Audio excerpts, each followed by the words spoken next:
A la viuda solo le dejaron una casita podrida, pero lo que encontró en el suelo lo cambió todo. Cuando Estela enterró a su esposo, creyó que lo peor ya había pasado. Pero la familia de él tenía otros planes. La despojaron de todo, la humillaron en su luto y le lanzaron una herencia que parecía una burla. Una casita podrida en medio de la sierra, sin techo, sin piso, sin esperanza. Con 4 hijos hambrientos y una tormenta cayendo sobre ellos, Estela llegó a esa casa creyendo que Dios la había olvidado. Pero esa primera noche, mientras sus hijos dormían sobre el lodo y ella lloraba su desesperación, sus manos tocaron algo enterrado bajo el suelo, algo que alguien había escondido ahí hace muchos años, algo que no debería estar en ese lugar, y lo que descubrió en ese momento cambiaría su destino para siempre, porque esa casa guardaba un secreto que estaba esperando ser encontrado por ella. Cuéntanos aquí abajo en los comentarios desde qué ciudad nos escuchas. Haz clic en el botón de me gusta y quédate conmigo hasta el final de esta historia. Tiene un desenlace diferente a todas las demás historias y creo que será difícil que no derrames al menos una lágrima. Así que vamos con la historia. El féretro de madera barata descendió a la fosa con un ruido sordo que Estela jamás olvidaría. Era mediodía en el Panteón de Nombre de Dios, un pueblo perdido en las sierras de Durango, y el sol caía implacable sobre las cabezas descubiertas de los presentes.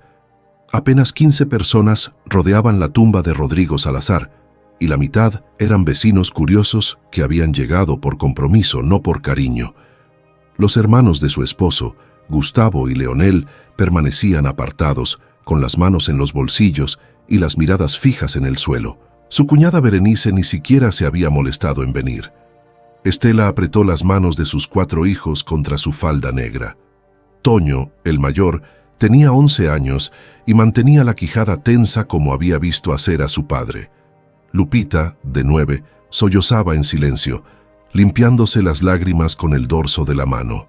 Los gemelos, Paco y Martín, de apenas 6 años, no comprendían del todo por qué su papá no volvería a cargarlos en hombros. Cuando el sepulturero echó la primera palada de tierra sobre el ataúd, Lupita se tapó los oídos y gritó.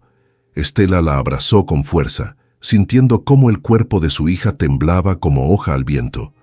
Nadie les ofreció palabras de consuelo. Nadie se acercó a estrechar su mano. Cuando el último puñado de tierra cubrió la tumba, Gustavo se quitó el sombrero, lo sacudió contra su pantalón y caminó hacia la salida del panteón sin voltear atrás. Leonel lo siguió. Estela observó cómo se alejaban, sintiendo que algo más que su esposo acababa de morir ese día. Esa tarde, en la pequeña casa de adobe que habían rentado durante años en el pueblo, Estela preparó frijoles refritos y tortillas duras para sus hijos. La cocina olía a leña húmeda y a tristeza. Apenas habían terminado de comer cuando tocaron a la puerta. Era don Evaristo, el dueño de la casa, un hombre flaco y encorvado que siempre parecía contar monedas imaginarias con los dedos. «Señora Estela», dijo sin quitarse el sombrero, «lamento su pérdida, pero necesito hablar con usted sobre la renta. Han pasado 3 meses sin pago». Estela sintió que el suelo se movía bajo sus pies. «Don Evaristo, mi esposo acaba de... apenas hoy lo enterramos. Deme unos días para...» «Lo entiendo», la interrumpió, aunque su voz sonaba hueca, «pero yo también tengo familia que mantener. Le doy una semana para ponerse al corriente o desalojar». La puerta se cerró con un golpe seco. Toño, que había escuchado todo desde la sala, apretó los puños. «Mamá, ¿nos van a echar?» Estela no pudo responder. Se sentó en el borde de la cama que compartía con sus hijos y miró el techo de vigas carcomidas. Rodrigo había trabajado como jornalero en el rancho de su hermano Gustavo durante años, levantándose antes del alba, regresando con las manos llenas de callos y la espalda doblada. Cuando le dio el infarto en plena faena, Gustavo ni siquiera pagó el ataúd. Fue ella quien tuvo que pedir prestado para el funeral más simple que el velador pudo armar. Al tercer día del luto, Gustavo y Leonel llegaron a la casa con papeles en mano. Berenice venía detrás de ellos, con los labios pintados de rojo y los brazos cruzados. Se sentaron alrededor de la mesa de la cocina como si fueran jueces en un tribunal. «Estela», comenzó Gustavo con voz monótona, «venimos a hablar de la herencia de Rodrigo». Ella sintió un destello de esperanza. Quizá le dejarían algo, una pequeña parcela, un poco de dinero ahorrado, algo con que alimentar a sus hijos. Leonel extendió un documento amarillento sobre la mesa. «Papá dejó todo dividido entre nosotros tres. A Rodrigo le tocó una casita vieja que nadie ha usado en años. Está en la sierra, camino a Canatlán, eso es todo». «¿Una casita?», preguntó Estela con la voz quebrándose. «¿Y las tierras del rancho? ¿El ganado? ¿Los ahorros?».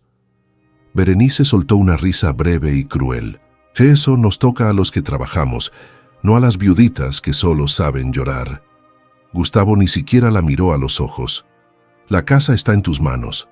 Puedes venderla si quieres, aunque dudo que alguien pague nada por ese cascajo.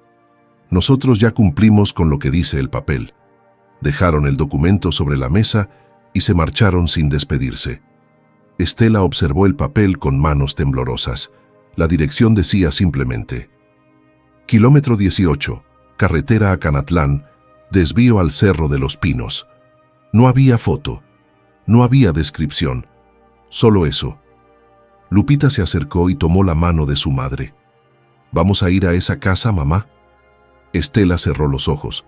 No tenían dinero para la renta, no tenían comida más que para 2 días. No tenían a nadie. La casita en la sierra era lo único que quedaba entre ellos y la calle. «Sí, mi amor», susurró, «vamos a ir». 2 días después, al amanecer, Estela y sus 4 hijos caminaron por la carretera polvorienta que salía de Nombre de Dios hacia el norte. Llevaban todo lo que poseían en 2 costales viejos: ropa raída, una cobija deshilachada, un comal de barro, 3 platos despicados y la foto de boda de Estela y Rodrigo. Toño cargaba el costal más pesado. Lupita llevaba a Martín de la mano. Paco se aferraba a la falda de su madre. El sol subía despacio sobre las montañas, tiñendo el cielo de naranja y violeta. El camino era largo y silencioso, roto solo por el canto lejano de los pájaros y el crujir de las piedras bajo sus pies descalzos. Pasaron frente a ranchos con cercas de alambre, campos de maíz seco, un arroyo casi vacío. Nadie los saludó, nadie ofreció ayuda. Cuando llegaron al kilómetro 18, el desvío al Cerro de los Pinos era apenas un sendero de tierra entre arbustos espinosos y pinos torcidos. Estela miró a sus hijos. Estaban cansados, con las caras sucias y los labios agrietados por la sed. «Ya casi llegamos», mintió, aunque no tenía idea de cuánto faltaba. Caminaron media hora más monte arriba, esquivando ramas caídas y piedras sueltas. El aire se volvió más frío, las sombras de los árboles se alargaban, y entonces, entre la maleza, apareció la casa. Estela sintió que el alma se le caía a los pies. La estructura era un rectángulo de adobe agrietado y madera podrida. El techo de láminas oxidadas estaba hundido en el centro, como si una mano gigante lo hubiera aplastado. Una de las paredes tenía un hueco enorme por donde entraba el viento. La puerta colgaba de una sola bisagra. No había ventanas, solo huecos cubiertos con tablas rotas. Alrededor de la casa, la maleza crecía salvaje y densa, ocultando lo que alguna vez pudo haber sido un camino o un patio. Lupita comenzó a llorar. Paco y Martín se abrazaron. Toño tragó saliva y miró a su madre esperando que dijera algo. Estela no dijo nada. Caminó despacio hacia la puerta, empujándola con el hombro. La madera crujió y cedió, abriéndose hacia adentro con un gemido lastimero. El interior era oscuro y olía a humedad, a tierra mojada, a abandono. El piso era de tierra compactada. Las paredes estaban manchadas de moho. En una esquina había un montón de ramas secas y escombros. No había estufa, no había camas, no había nada. Estela dejó caer los costales al suelo y se sentó sobre uno de ellos. Sus hijos entraron detrás de ella, mirando alrededor con los ojos muy abiertos. «¿Aquí vamos a vivir, mamá?», preguntó Martín con voz temblorosa. Estela levantó la vista hacia el techo agujereado. A través del hueco podía ver el cielo encendiéndose de rojo mientras el sol comenzaba a bajar detrás de las montañas. «Sí», respondió con la voz rota, «aquí vamos a vivir». Y entonces, como si el cielo mismo hubiera decidido burlarse de su dolor, comenzó a llover. Las primeras gotas cayeron lentas, casi tímidas, colándose por los agujeros del techo y salpicando el piso de tierra. Luego el aguacero se desató con furia. El viento aullaba entre los pinos, sacudiendo las láminas sueltas del techo. El agua entraba por todos lados, por el hueco de la pared, por la puerta torcida, por las grietas del adobe. En cuestión de minutos, el piso se convirtió en lodo. Estela abrazó a sus 4 hijos en el rincón más seco que pudo encontrar, cubriéndolos con la cobija empapada. Temblaban de frío. Lupita lloraba sin hacer ruido. Toño intentaba ser fuerte, pero su labio inferior temblaba. Los gemelos se aferraban a su madre como si tuvieran miedo de que el viento los arrancara de sus brazos. «Tengo hambre, mamá», murmuró Paco. Estela cerró los ojos. No había comida. No había leña seca para hacer fuego. No había forma de calentar agua. Solo quedaba el silencio roto por la lluvia y el llanto contenido de sus hijos. Cuando por fin todos se durmieron, acurrucados unos contra otros en ese rincón miserable, Estela se permitió derrumbarse. Las lágrimas vinieron calientes y amargas, mezclándose con la lluvia que le mojaba el rostro. Lloró por Rodrigo, lloró por la injusticia de sus cuñados, lloró por sus hijos, lloró por ella misma. Y en medio de ese llanto desesperado, con el cuerpo entumecido por el frío y el alma rota en 1000 pedazos, Estela levantó la mirada hacia el techo agujereado y susurró con rabia y dolor: «Dios, ¿dónde estás? ¿Por qué me has abandonado?». El viento respondió con un aullido largo y fantasmal, y entonces, en la oscuridad, algo bajo sus manos se movió. No era el lodo, no era una piedra, era algo sólido, algo que no debería estar ahí. Estela abrió los ojos y miró hacia abajo. Sus dedos habían tocado algo duro, enterrado bajo la tierra del piso. La lluvia había cesado cerca del amanecer, dejando el aire frío y pesado. Estela llevaba horas despierta, con los ojos fijos en el agujero que había comenzado a cavar con las manos la noche anterior. Sus hijos seguían dormidos, respirando con suavidad bajo la cobija húmeda. El sol apenas asomaba entre las grietas del techo, pintando líneas doradas sobre el piso lodoso. Volvió a meter los dedos en la tierra blanda. El objeto seguía ahí, firme, resistiéndose a salir. No era una piedra, tampoco un pedazo de madera podrida. Era algo envuelto, protegido. Con cuidado, apartó más lodo, cavando en círculos alrededor de la forma rectangular que comenzaba a revelarse. Sus uñas se partieron, sus manos sangraron, pero siguió cavando. Cuando por fin logró desprenderlo del suelo, lo sostuvo con ambas manos. Era un bulto pesado, envuelto en una tela gruesa que alguna vez había sido blanca, pero ahora estaba manchada de tierra y humedad. Alguien lo había enterrado con intención.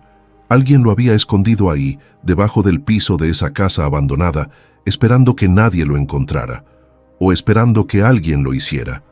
Estela desenvolvió la tela con manos temblorosas. Dentro había una bolsa de plástico grueso, sellada con cinta adhesiva amarillenta. Y dentro de esa bolsa, intacto como si el tiempo no lo hubiera tocado, estaba un libro. No era cualquier libro, era una Biblia. La cubierta de cuero negro estaba gastada en las esquinas, con letras doradas que decían: Santa Biblia, Reina Valera, 1960. Estela la abrió despacio, sintiendo el peso de las páginas entre sus dedos. El papel estaba amarillento pero seco, perfectamente conservado. En la primera hoja, escrito con tinta azul y letra temblorosa, había un nombre: propiedad de Jacinta Salazar de Ochoa. Estela sintió un escalofrío recorrerle la espalda. Salazar, el apellido de Rodrigo, el apellido de sus cuñados. Alguien de la familia de su esposo había enterrado esa Biblia en el piso de esta casa, pero ¿quién? ¿Y por qué? Cerró los ojos, pasando los dedos sobre las letras doradas de la portada. Su abuela le había enseñado a leer en una Biblia parecida, sentadas bajo un árbol de mezquite en las tardes de verano. La palabra es viva, le decía la anciana. Cuando todo se derrumba, ella sigue en pie. Pero Estela no había abierto una Biblia desde que Rodrigo murió. No había orado, no había buscado consuelo en ningún versículo. ¿De qué servía un Dios que permitía que una viuda y sus hijos durmieran en el lodo? Aún así, algo dentro de ella la empujó a abrir el libro. Lo hizo al azar sin pensar, dejando que las páginas cayeran donde quisieran. Sus ojos se posaron en un versículo subrayado con lápiz rojo. Salmo 37, versículo 5. Encomienda al Señor tu camino, confía en Él, y Él hará. Las palabras la golpearon como un puño en el pecho. Las leyó de nuevo, y otra vez, y una más. Con cada lectura, algo dentro de ella comenzaba a quebrarse. No era la ira, no era la desesperación, era algo más profundo. Era el último resto de orgullo que la mantenía en pie, el último muro que había levantado para no derrumbarse por completo. Confía en Él, susurró. Confía en Él. Sus rodillas cedieron. Cayó sobre el piso de tierra, abrazando la Biblia contra su pecho, y entonces, con una fuerza que no sabía que le quedaba, gritó hacia el cielo roto de esa casa miserable: «Señor, si todavía me escuchas, si todavía te importo, ayúdame. No sé qué hacer, no sé cómo alimentar a mis hijos, no sé cómo protegerlos». Su voz se quebró. Las lágrimas cayeron sobre las páginas abiertas de la Biblia. «Te lo entrego todo», sollozó. «Todo.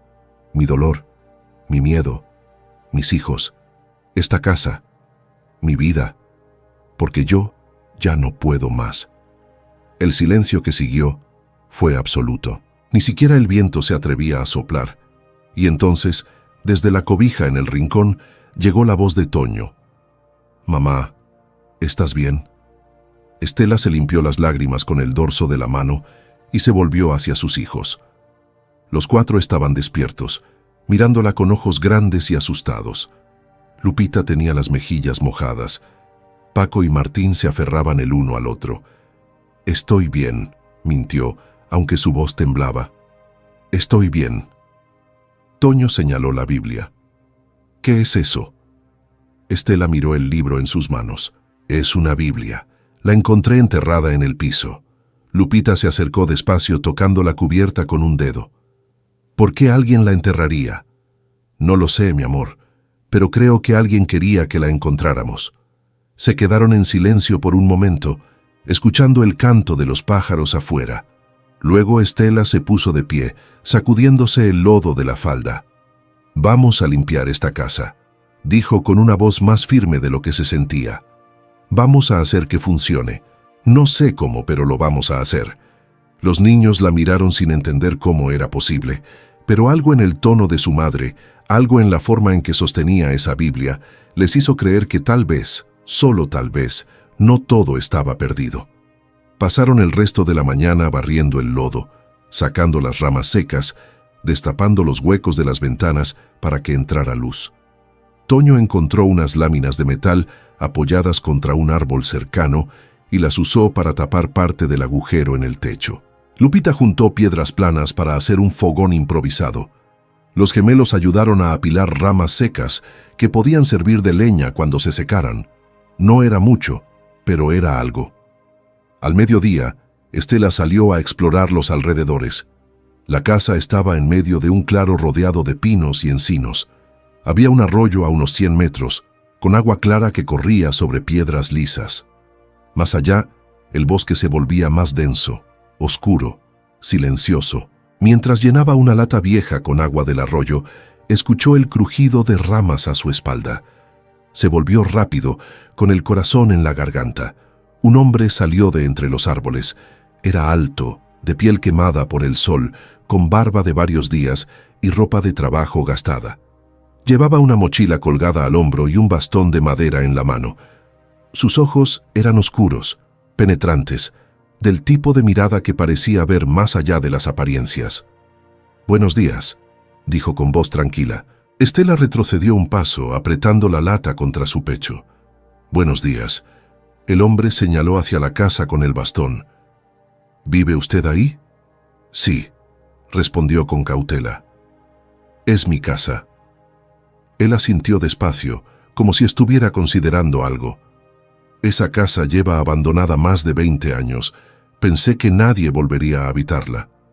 Pues aquí estamos. El hombre la observó en silencio por un momento. Luego miró hacia el cielo. Entrecerró los ojos y dijo algo que Estela no esperaba. Dios tiene planes extraños, ¿verdad? Antes de que ella pudiera responder, él señaló el camino por donde había venido. Voy de paso hacia Canatlán. Pero si necesita algo, comida, herramientas, lo que sea, hay un pueblo pequeño a 3 kilómetros al oeste. Pregunte por don Melesio en la tienda. Dígale que lo manda Chuy, el caminante. Él le dará crédito. ¿Por qué haría eso?, preguntó Estela con desconfianza. El hombre sonrió apenas, una sonrisa triste y cansada, porque así funciona la vida. A veces uno recibe, a veces uno da, y a veces, cuando menos lo esperas, Dios pone ángeles en tu camino disfrazados de extraños. Sin esperar respuesta, se dio la vuelta y siguió caminando por el sendero, desapareciendo entre los árboles como si nunca hubiera estado ahí. Estela se quedó inmóvil, con el agua fría salpicándole las manos. Las palabras del hombre resonaban en su mente. Ángeles disfrazados de extraños. Volvió corriendo a la casa con el corazón latiéndole rápido. Toño estaba afuera, intentando clavar una tabla sobre el hueco de la pared. «Mamá, ¿quién era ese hombre?» «No lo sé», respondió Estela. «Pero creo que nos acaba de dar una oportunidad». Esa misma tarde, mientras el sol comenzaba a bajar y las sombras se alargaban sobre el claro, algo sucedió en la carretera principal, 3 kilómetros al este. Una camioneta blanca avanzaba despacio por el camino polvoriento, con las ventanas abiertas y la música apagada. Al volante iba un hombre de unos 40 años, con lentes oscuros y una cámara colgada al cuello. Se llamaba Fernando Ríos y era fotógrafo de una pequeña revista digital que cubría historias humanas en comunidades rurales. Llevaba 2 días recorriendo la sierra de Durango buscando una historia interesante, algo real, algo que conmoviera. Hasta ahora no había encontrado nada más que paisajes bonitos y pueblos tranquilos. Pero cuando pasó frente al desvío del Cerro de los Pinos, algo dentro de él se detuvo. No fue un pensamiento claro, no fue una voz audible, fue más como una sensación, un jalón interno, una urgencia que no podía explicar. Algo le decía que entrara en ese camino, que subiera por ese sendero, que no siguiera de largo. Fernando frenó, miró el desvío, luego miró el camino principal que lo llevaría de regreso a la ciudad. Era tarde, estaba cansado, no tenía razón lógica para meterse en la maleza, pero la sensación no lo dejaba en paz. «Está bien», murmuró para sí mismo. 5 minutos, solo echo un vistazo. Estacionó la camioneta a un lado del camino y comenzó a subir por el sendero a pie, con la cámara en la mano. Los pinos se cerraban sobre él, creando un túnel de sombras verdes. El aire olía a resina y tierra mojada. Sus botas crujían sobre las piedras sueltas. Y entonces, entre los árboles, vio la casa. Vio a la mujer arrodillada junto al fogón improvisado, intentando encender fuego con ramas húmedas. Vio a los 4 niños sentados en el suelo de tierra, con las ropas rasgadas y las caras sucias. Vio el techo hundido, las paredes agrietadas, el hueco enorme por donde entraba el viento. Fernando levantó la cámara sin pensar. El obturador hizo clic, y en ese instante, sin que él lo supiera, sin que Estela lo supiera, sin que nadie en el mundo lo supiera todavía, todo estaba a punto de cambiar. Fernando bajó la cámara y se quedó mirando la pantalla. La imagen era cruda, honesta, desgarradora. La mujer de rodillas junto al fogón, con el rostro marcado por el cansancio. Los niños sentados en círculo, abrazándose para darse calor. La casa destruida como telón de fondo. El contraste entre la luz dorada del atardecer y la miseria absoluta de esa escena. No era el tipo de foto que buscaba para su revista. Era algo mucho más grande. Se acercó despacio, haciendo crujir las ramas bajo sus pies. Estela levantó la vista, sobresaltada, poniéndose de pie de inmediato y colocándose frente a sus hijos como un escudo. «¿Quién es usted?», preguntó con voz firme a pesar del miedo. Fernando levantó las manos en señal de paz. «Perdone, señora. No quise asustarla. Soy fotógrafo. Estaba pasando por la carretera y sentí que debía subir». «¿Nos tomó una foto?». «Sí. Lo siento. Debí pedir permiso primero». Se quitó los lentes oscuros y la miró directo a los ojos. «Pero necesito que vea algo». Le mostró la pantalla de la cámara. Estela observó la imagen en silencio. Era la primera vez que se veía a sí misma desde la muerte de Rodrigo. No reconoció a esa mujer de mejillas hundidas y manos agrietadas. Esa no era ella. O tal vez sí, y por eso dolía tanto. «¿Por qué nos fotografió?», preguntó con la voz quebrada. Fernando guardó la cámara en su mochila. «Porque la gente necesita ver esto. Necesita saber que familias como la suya existen, que luchan, que sobreviven a pesar de todo. No somos un espectáculo. No, son un testimonio». Sacó una libreta del bolsillo de su camisa. «¿Puedo hacerle unas preguntas? Solo lo básico. Su nombre. ¿Cómo llegó aquí? Lo que necesita». Estela dudó. Parte de ella quería mandarlo lejos, proteger lo poco de dignidad que le quedaba. Pero otra parte, la parte que había orado esa mañana abrazando una Biblia enterrada, la parte que había pedido ayuda con desesperación, le decía que aceptara. «Estela Ortiz de Salazar», dijo finalmente, «viuda, 4 hijos. Mi esposo murió hace una semana. Su familia me dejó esta casa y nada más». Fernando escribía rápido.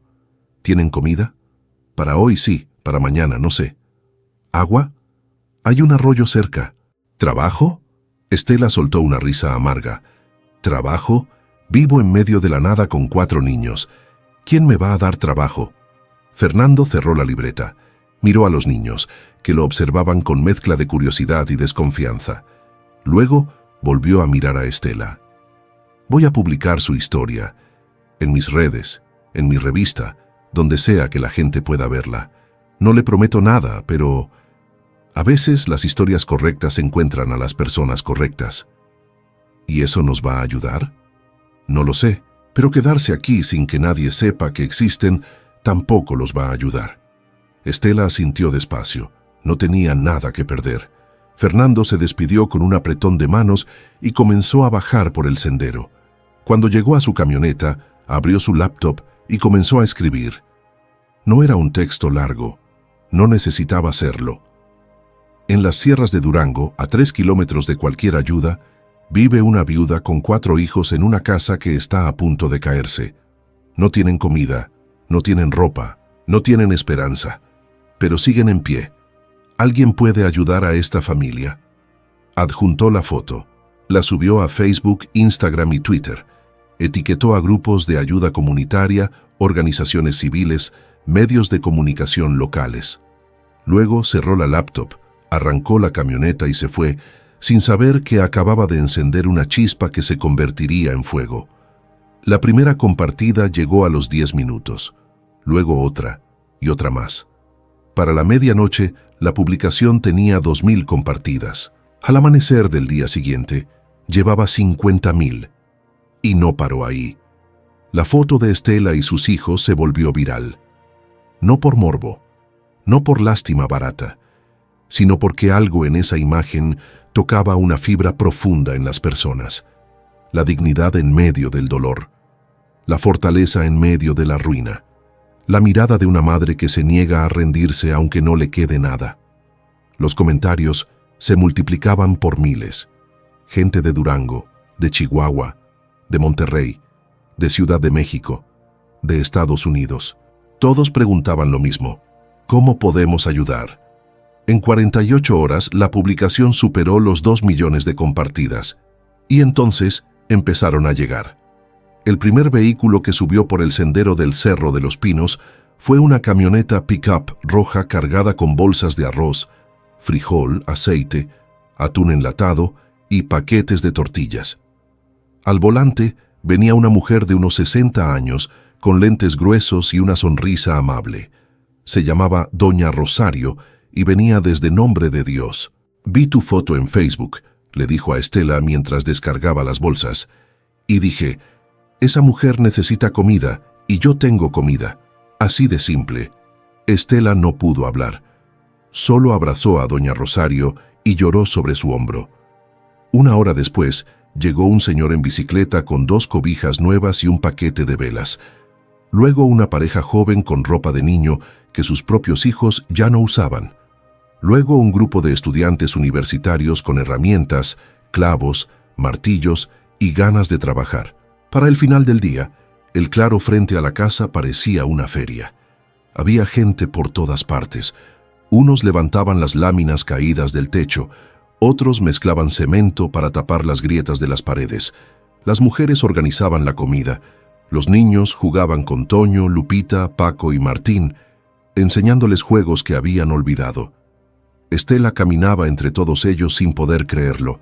Desconocidos, personas que nunca había visto en su vida.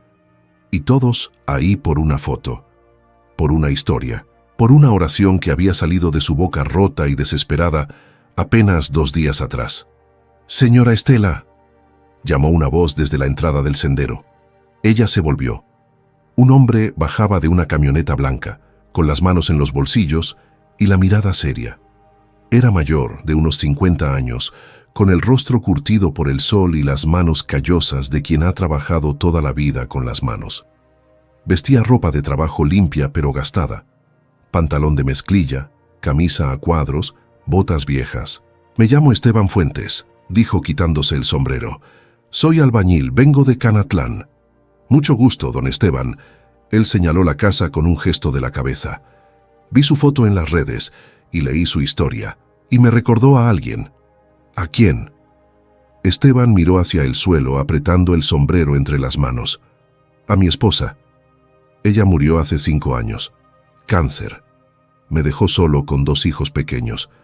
Durante meses viví como usted vive ahora, sin saber qué hacer, sin saber cómo seguir». Estela sintió que algo se apretaba en su pecho. «Lo siento mucho». «No lo sienta, lo superamos, pero solo porque hubo gente que nos ayudó cuando más lo necesitábamos». Levantó la vista y la miró directo a los ojos. «Ahora quiero hacer lo mismo por usted. No tengo con qué pagarle. No le voy a cobrar». Estela parpadeó sin entender. «¿Cómo dice?» «Voy a reconstruir su casa. Gratis. Voy a traer a mi equipo. Vamos a poner techo nuevo, paredes firmes, piso de cemento, ventanas, puerta. Todo lo que necesite para que usted y sus hijos vivan con dignidad». Su voz se quebró apenas. «Porque yo sé lo que es perderlo todo, y sé lo que es que un desconocido te devuelva la esperanza». Las lágrimas corrieron por las mejillas de Estela. «No sé qué decir». «No diga nada. Solo déjeme hacer esto. Por usted, por sus hijos, y por mi Lucía, que donde esté, sé que estaría orgullosa». Estela extendió la mano. Esteban la estrechó con fuerza, y en ese apretón de manos, en ese silencio cargado de dolor compartido y esperanza naciente, se selló un pacto que ningún documento podría expresar. Esa noche, cuando todos se fueron y la casa quedó en silencio, Estela sacó la Biblia enterrada y la abrió bajo la luz de una vela. No buscó ningún versículo en particular, solo la sostuvo contra su pecho y susurró: «Gracias». Los niños dormían tranquilos por primera vez en días. Toño roncaba suavemente. Lupita abrazaba una muñeca de trapo que alguien le había regalado. Los gemelos se acurrucaban bajo una cobija nueva que olía a lavanda. Afuera, el viento soplaba entre los pinos. Las estrellas brillaban sobre el claro. Todo parecía estar en su lugar. Pero al día siguiente, cuando Estela abrió la puerta para recoger el agua fresca que alguien había dejado en un balde, encontró algo más. Un sobre blanco, sin nombre, sin remitente. Lo abrió con manos temblorosas. Dentro había una carta escrita a mano con letra elegante. «Estimada señora Estela, vi su historia en las redes sociales y me conmovió profundamente. Soy empresaria en Durango y quiero ayudarla. He depositado en la tienda de don Melesio en el pueblo todo el material de construcción necesario para su casa. Cemento, varillas, láminas, madera, pintura, ventanas, puertas. También he pagado 1 año de despensa mensual para usted y sus hijos. No busco publicidad, no quiero entrevistas. Solo quiero que usted y sus niños tengan un hogar digno. Que Dios la bendiga. Una amiga anónima. Estela leyó la carta 3 veces, luego la sostuvo contra su pecho y comenzó a llorar. No eran lágrimas de dolor, eran lágrimas de gratitud, de incredulidad, de alivio. Corrió hacia donde estaba Esteban tomando medidas de la casa. «Don Esteban, mire esto». Él leyó la carta y silbó bajo. «Pues ahora sí que no hay pretexto. Vamos a construir la mejor casa que esta sierra haya visto». Durante las siguientes 2 semanas, el Cerro de los Pinos se convirtió en una obra en construcción. Esteban trajo a su equipo, 4 albañiles buenos, rápidos y comprometidos. Levantaron las paredes, pusieron cimientos firmes, instalaron un techo de lámina nueva que no se hundiría con la lluvia, colocaron ventanas con vidrios de verdad, hicieron un piso de cemento pulido. La gente del pueblo seguía llegando. Unos traían pintura, otros traían muebles usados pero buenos. Una señora donó una estufa de gas. Un carpintero hizo una mesa y 4 sillas. Una maestra trajo libros y cuadernos para los niños. Estela trabajaba junto a ellos, cargando cubetas, mezclando cemento, pintando paredes. Los niños ayudaban como podían, barriendo escombros, alcanzando herramientas, llenando botellas de agua para los trabajadores. Por las noches, Estela leía la Biblia a la luz de una lámpara de baterías que le habían regalado.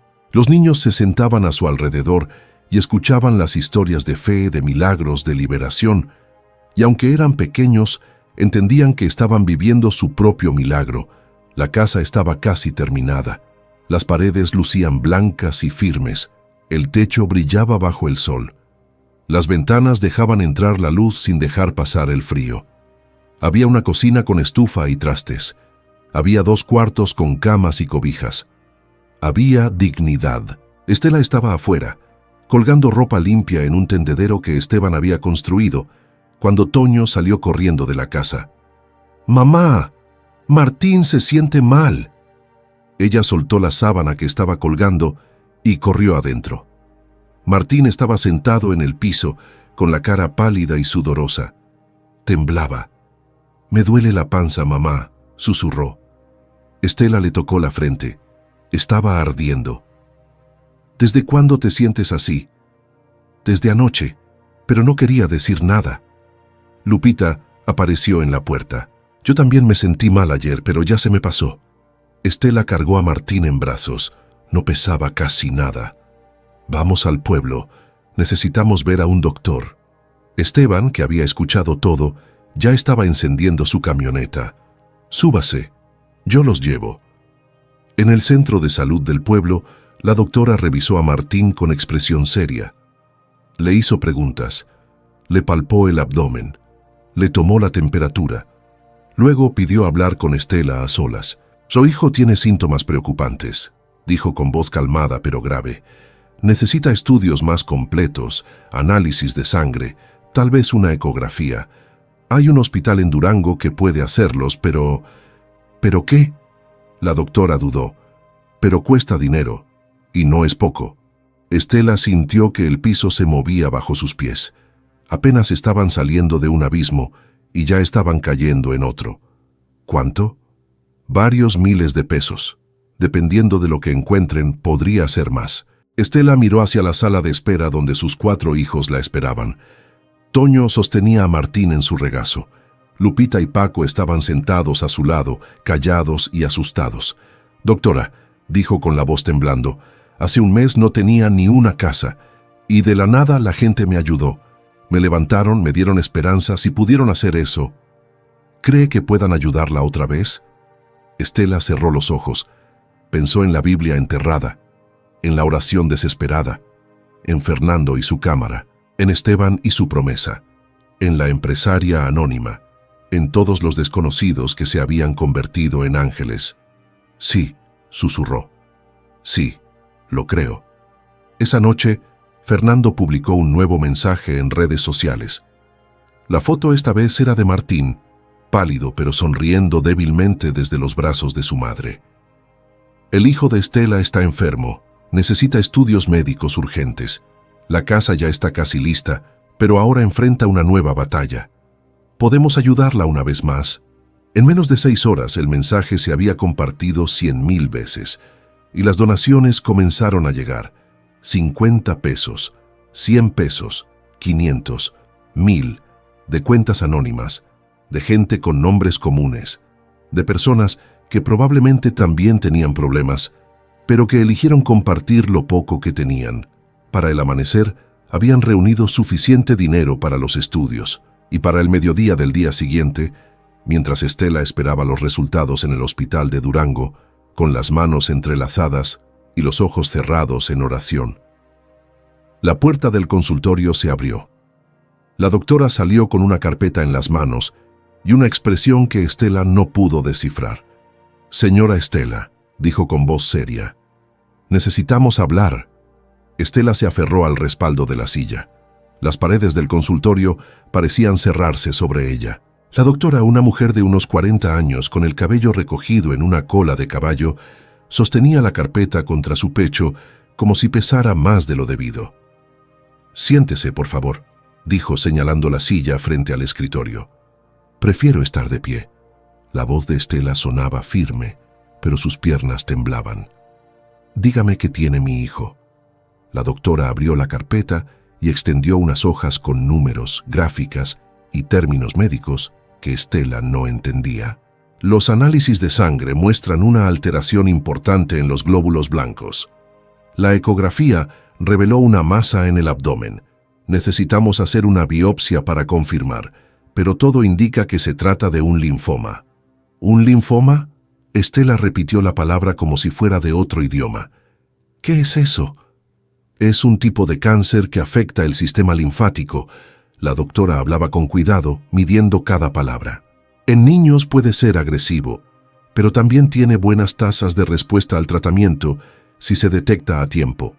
La palabra cáncer atravesó a Estela como una lanza. Se dejó caer en la silla, sintiendo que el aire abandonaba sus pulmones. ¿Mi hijo tiene cáncer? Es muy probable, pero necesitamos confirmar con la biopsia. ¿Y después? Después viene el tratamiento, quimioterapia, hospitalizaciones, cuidados intensivos. Es un proceso largo y difícil, pero hay esperanza. Estela levantó la vista. ¿Cuánto cuesta todo eso? La doctora cerró la carpeta. Mucho, estamos hablando de cientos de miles de pesos. El Seguro Popular cubre parte, pero no todo. Ustedes tendrían que pagar medicamentos, estudios especializados, traslados. No tengo nada. Las palabras salieron rotas, apenas un susurro. Hace un mes no tenía ni casa. Ahora tengo casa, pero no tengo dinero. Y mi hijo se está muriendo. No está muriendo todavía, dijo la doctora con firmeza. Pero necesita empezar el tratamiento pronto. Mientras más esperemos, más difícil será. Estela se puso de pie. Las piernas apenas la sostenían. ¿Puedo verlo? Claro. Está en observación con sus hermanos. Caminó por el pasillo del hospital como sonámbula. Los olores a desinfectante y medicinas le revolvían el estómago. Las luces fluorescentes le lastimaban los ojos. Llegó a la sala de espera, donde Toño, Lupita y Paco estaban sentados en sillas de plástico azul. Martín dormía sobre el regazo de su hermano mayor, con la cara pálida y las ojeras marcadas. «¿Qué dijo la doctora, mamá?», preguntó Lupita con los ojos muy abiertos. Estela se arrodilló frente a ellos. Tomó las manos de Toño con una, las de Lupita con la otra. Paco se aferró a su falda. «Martín está enfermo, muy enfermo, pero lo vamos a curar. No sé cómo, pero lo vamos a curar». Toño apretó la mandíbula. A sus 11 años ya entendía más de lo que debería. ¿Es grave? Sí. ¿Se va a morir como papá? Estela sintió que algo se quebraba dentro de ella. No, tu papá se fue porque su corazón se cansó, pero Martín va a pelear, y nosotros vamos a pelear con él. Lupita comenzó a llorar en silencio. Paco escondió la cara en la falda de su madre, y Estela los abrazó a todos, sintiendo el peso del mundo sobre sus hombros. Esteban los esperaba en la camioneta. Cuando vio la expresión en el rostro de Estela, no hizo preguntas. Solo abrió la puerta, ayudó a subir a los niños y condujo en silencio de regreso a la sierra. El camino de regreso fue eterno. El sol se ponía sobre las montañas, tiñendo el cielo de naranja y púrpura. Los pinos se mecían con el viento. Todo lucía hermoso y cruel a la vez. ¿Cómo podía el mundo seguir girando cuando su hijo estaba enfermo? ¿Cómo podían los pájaros seguir cantando cuando ella sentía que se ahogaba? Cuando llegaron a la casa, ya era de noche. Las estrellas brillaban sobre el techo nuevo. La luz de las lámparas se filtraba por las ventanas. La casa lucía acogedora, segura, llena de promesas. Pero Estela no sentía nada de eso. Solo sentía miedo. Acostó a los niños en sus camas. Les dio de cenar lo poco que quedaba de la despensa. Les cantó una canción que su abuela le había enseñado cuando era pequeña. Los arropó con las cobijas nuevas que olían a limpio. Cuando todos estuvieron dormidos, salió al claro frente a la casa. La noche estaba fría y silenciosa. Se sentó en el suelo de tierra, abrazándose las rodillas contra el pecho. Y entonces recordó. La Biblia. Corrió de vuelta a la casa y la sacó del pequeño baúl donde la guardaba. La sostuvo entre las manos, sintiendo el peso del cuero gastado. La abrió con cuidado buscando algo, cualquier cosa que le diera fuerza. Las páginas cayeron en el Salmo 50. Un versículo estaba subrayado con lápiz rojo, igual que el anterior. Como si alguien, hace muchos años, hubiera sabido que ella lo necesitaría exactamente en este momento. Invócame en el día de la angustia, yo te libraré y tú me glorificarás. Estela leyó el versículo una vez, 2 veces, 3. Con cada lectura, algo dentro de ella comenzó a romperse. No era rendición, era entrega. Rendirse era darse por vencida, entregar era confiar. Cayó de rodillas sobre la tierra del claro, levantó las manos hacia el cielo estrellado y gritó con una fuerza que nacía desde lo más profundo de su alma. Dios, sé que estás ahí, sé que me has ayudado, me diste esta casa, me mandaste gente buena, me levantaste cuando estaba en el suelo, pero ahora mi hijo se está muriendo y no sé qué hacer. Su voz se quebró, las lágrimas caían calientes sobre la tierra fría. No te pido riquezas, no te pido comodidad, solo te pido que salves a mi hijo. Por favor, Señor, no me lo quites, ya perdí a mi esposo, no puedo perder a Martín, no puedo. El viento sopló entre los pinos, arrastrando hojas secas. La noche respondió con su silencio profundo. Pero Estela siguió orando, con una fe que no venía de entender, sino de necesitar, una fe desesperada, una fe de madre que se aferra a la última tabla en medio del naufragio. Invócame en el día de la angustia, susurró repitiendo el versículo. Invócame, y yo te libraré, y tú me glorificarás. Respiró hondo. Está bien, Señor, te estoy invocando. Libra a mi hijo, y yo te glorificaré todos los días de mi vida. Te lo prometo. Se quedó ahí de rodillas hasta que el frío le entumió las piernas y el cielo comenzó a aclararse en el este. Cuando finalmente se puso de pie, no sentía alivio, no sentía certeza, pero sentía algo parecido a la paz, una paz extraña, frágil, que no dependía de las circunstancias, sino de algo más grande. Entró a la casa. Los niños seguían dormidos. Se sentó junto a Martín y le acarició el cabello. «Vas a estar bien», le susurró. «No sé cómo, pero vas a estar bien». Al amanecer, Fernando llamó a su teléfono. Era un celular viejo que alguien le había regalado durante la reconstrucción. «Señora Estela, soy Fernando. Acabo de enterarme. ¿Cómo está Martín?» «Grave. Tiene cáncer. Necesita tratamiento urgente». Hubo un silencio del otro lado. Luego, «Voy a hacer otra publicación». La gente respondió una vez. «Van a responder otra vez. Se lo prometo». «Fernando, no quiero que piensen que solo busco dinero». «No es buscar dinero, es buscar ayuda, y la gente quiere ayudar, déjelos hacerlo. Colgó el teléfono. Media hora después su celular comenzó a sonar sin parar. Mensajes, llamadas, notificaciones. Fernando había publicado la noticia y las personas estaban respondiendo. En la tienda de don Melesio, el viejo comerciante instaló una alcancía con un letrero: para el hijo de doña Estela. En 24 horas se llenó 2 veces. En las redes sociales, la historia volvió a viralizarse, pero esta vez con más fuerza, más rabia, más indignación. La gente no entendía cómo una familia que acababa de salir del abismo estaba cayendo de nuevo, y decidieron que no iba a pasar. Se organizaron colectas en escuelas, rifas en mercados, conciertos benéficos en plazas públicas. Una estación de radio en Durango dedicó todo un día a recaudar fondos. Una cadena de supermercados puso cajas de donación en todas sus sucursales, y la empresaria anónima, aquella que había pagado los materiales de la casa, volvió a aparecer, esta vez con un cheque tan grande que Estela tuvo que leerlo 3 veces para creer que era real. ¿Por qué hace esto?, le preguntó Estela cuando la mujer llegó a la casa en una camioneta negra. La empresaria, una mujer de unos 50 años con el cabello gris y los ojos verdes, sonrió con tristeza. Porque yo también tuve un hijo enfermo, y gente buena me ayudó a salvarlo. Ahora él tiene 20 años y estudia medicina. Esto no es caridad, es gratitud que pasa de mano en mano. Extendió el cheque. Este dinero cubre el tratamiento completo, la quimioterapia, las hospitalizaciones, los medicamentos, todo lo que necesite su hijo para curarse. Estela tomó el cheque con manos temblorosas. Era más dinero del que había visto en toda su vida. No sé cómo agradecerle. No me lo agradezca a mí, agradézcale a Dios. Y cuando su hijo esté sano, ayude a alguien más. Así es como funciona. La mujer se fue tan rápido como había llegado, dejando detrás solo el eco de sus palabras y la promesa de un futuro. Martín comenzó el tratamiento 2 días después en el Hospital General de Durango.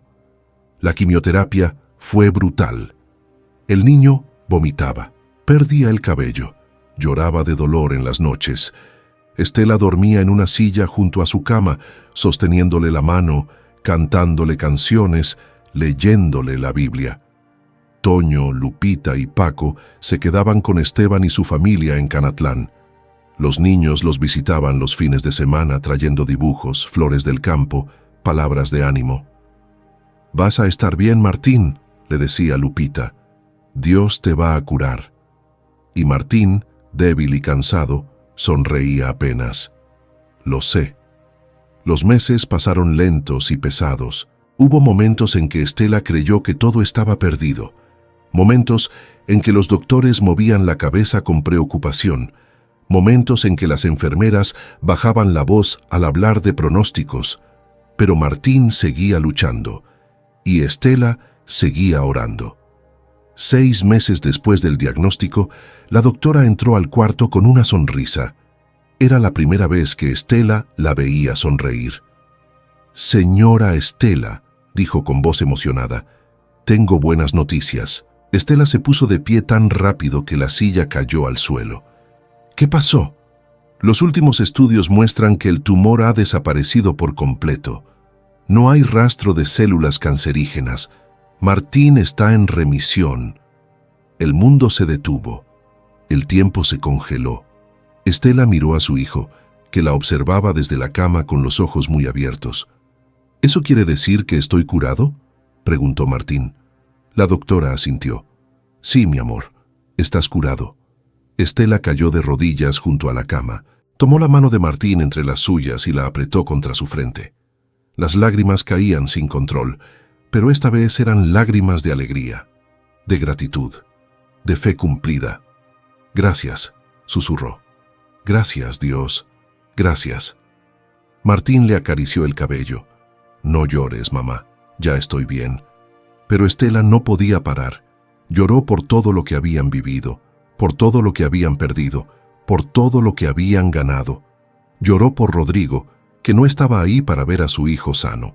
Lloró por la casita podrida que se había convertido en hogar. Lloró por la Biblia enterrada que le había devuelto la fe. y cuando finalmente pudo hablar, solo dijo: «Dios es bueno». Fernando publicó la noticia esa misma noche. La foto era de Martín sonriendo, con su cabeza rapada pero sus ojos brillantes, abrazando a su madre. Martín está curado. El niño que todos ayudaron a salvar está sano, gracias a cada persona que compartió, que donó, que oró. Este es el poder de la bondad humana. La publicación se compartió 3 millones de veces en 2 días.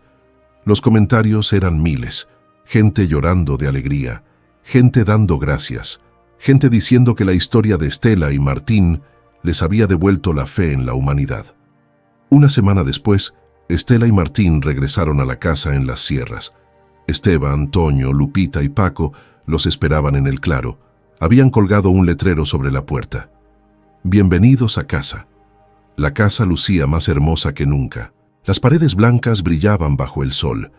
El techo nuevo reflejaba la luz. Las flores que Lupita había plantado en el jardín improvisado comenzaban a brotar. Martín corrió hacia sus hermanos. Lupita lo abrazó llorando. Toño le revolvió el cabello que apenas comenzaba a crecer. Paco se colgó de su cuello. «Te extrañamos», dijeron todos al mismo tiempo. Estela observó la escena con el corazón lleno.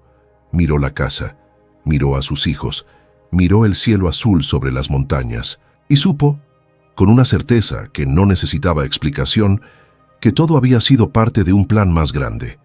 Esa noche, reunió a sus 4 hijos alrededor de la mesa de madera que el carpintero les había hecho.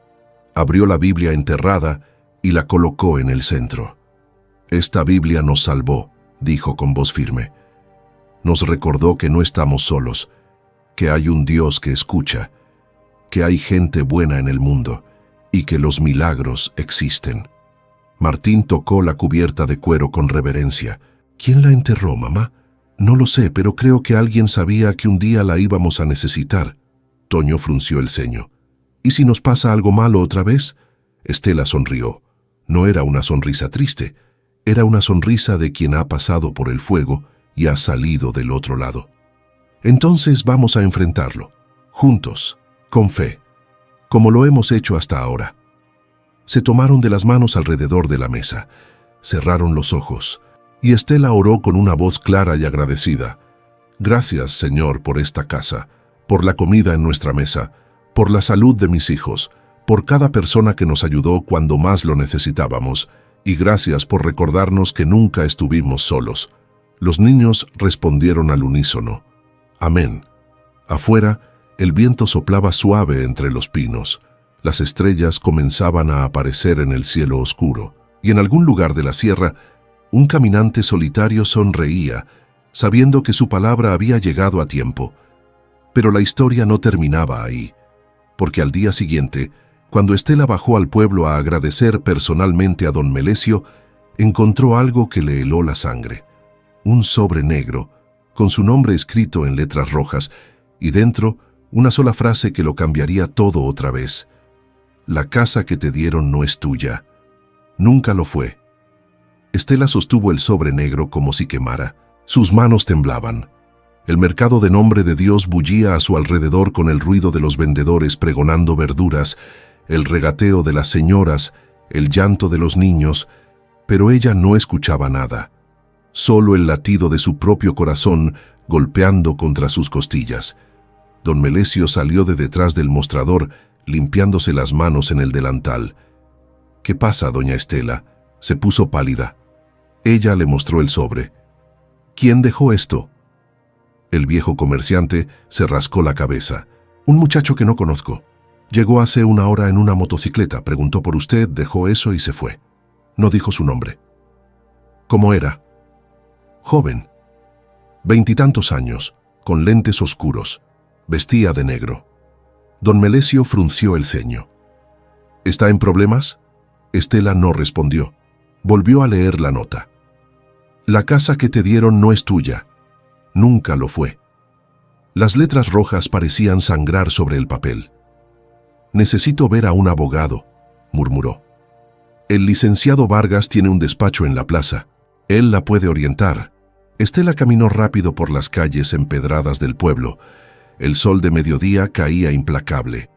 El sudor le corría por la espalda. Llegó a un edificio de 2 pisos, con un letrero descolorido. Lic. Herminio Vargas Soto, abogado. Subió las escaleras de 2 en 2. La secretaria, una mujer mayor con lentes de media luna, la hizo esperar 20 minutos. Cuando finalmente entró al despacho, el licenciado Vargas estaba sentado detrás de un escritorio cubierto de papeles y carpetas polvorientas.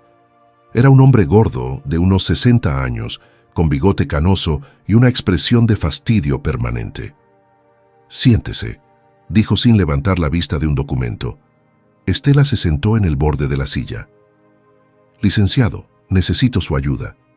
Me llegó esta nota». Le extendió el sobre negro. Vargas lo tomó, leyó la nota y la dejó caer sobre el escritorio como si no tuviera importancia. «¿Y? Me están amenazando. Dicen que mi casa no es mía. ¿Tiene escrituras?» Estela tragó saliva. «No. Bueno, sí. Mis cuñados me dieron un papel cuando murió mi esposo. Decía que la casa me tocaba a mí. Tráigalo. Lo tengo en la casa. Entonces vaya por él. Sin ese documento no puedo ayudarla». Vargas volvió a concentrarse en sus papeles. Siguiente. Estela salió del despacho con la frustración ardiendo en el pecho. Regresó a la sierra caminando rápido, casi corriendo.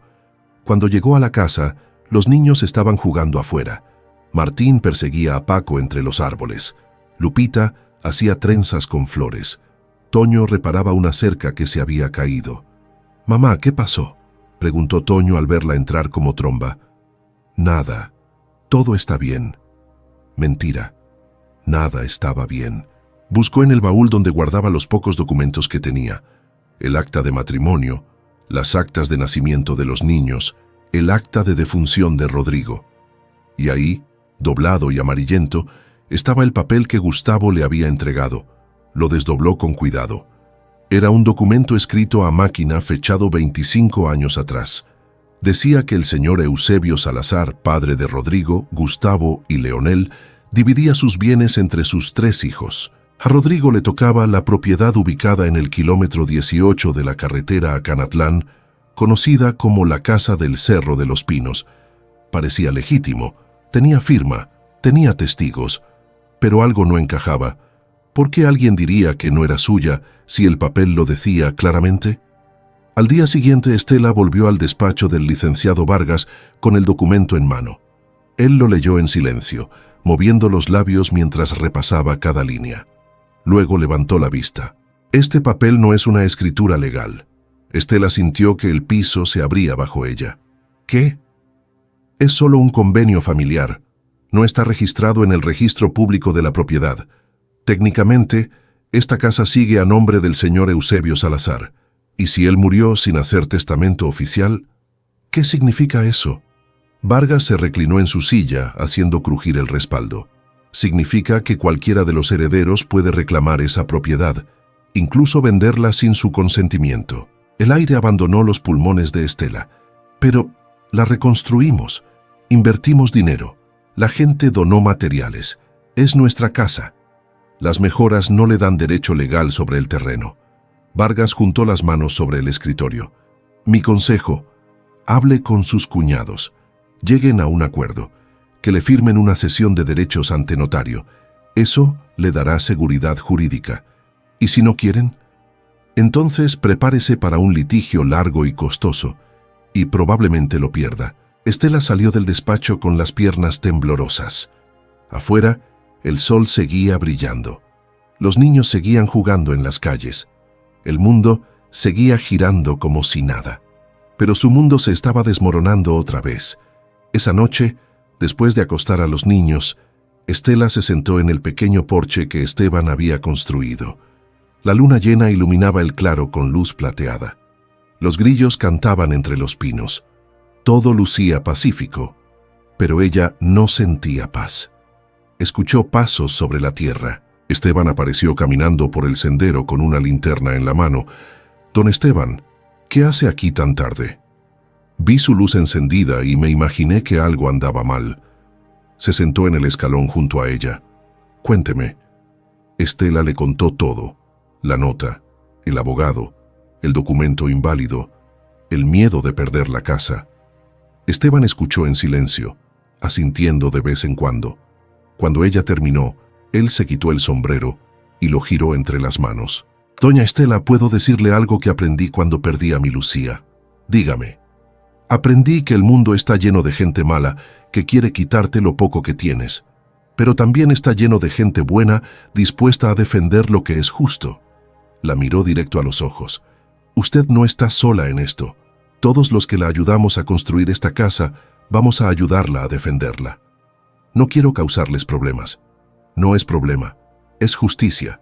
Se puso de pie. «Deje que yo investigue un poco. Conozco gente. A lo mejor podemos encontrar algo que el abogado ese no vio». Se fue dejando tras de sí una pequeña chispa de esperanza. Los días siguientes fueron tensos. Estela no les contó nada a los niños. No quería preocuparlos. Pero Toño, que ya tenía 12 años y era más observador de lo que parecía, notó que algo andaba mal. «Mamá, ¿estamos en problemas otra vez?», le preguntó una tarde mientras ayudaba a lavar los platos. Estela dudó. Luego decidió que mentirle no tenía sentido. «Tal vez. Alguien dice que esta casa no es nuestra. ¿Y eso qué significa?» «Significa que tal vez tengamos que irnos». Toño dejó caer el trapo en el agua. «No, esta es nuestra casa. La construimos nosotros. Bueno, don Esteban la construyó, pero es nuestra, no nos pueden echar. A veces la vida no es justa, hijo. Entonces hay que hacerla justa». La determinación en la voz de su hijo le recordó a Rodrigo. Tenía su misma terquedad, su mismo fuego. Una semana después, Esteban regresó con noticias. Traía una carpeta vieja llena de papeles amarillentos. Se sentaron en la mesa de la cocina mientras él extendía los documentos. «Fui al registro público de la propiedad en Durango. Investigué el historial de esta propiedad», señaló uno de los papeles. La casa estaba originalmente a nombre de Jacinta Salazar de Ochoa. Estela sintió un escalofrío. «Ese es el nombre que está en la Biblia». «Exacto. Jacinta era la abuela de su esposo. Murió hace 30 años. Dejó la casa a su hijo Eusebio, el padre de Rodrigo. Pero Eusebio nunca registró la herencia. Cuando él murió, la casa quedó en el limbo legal». «¿Eso me ayuda o me perjudica?»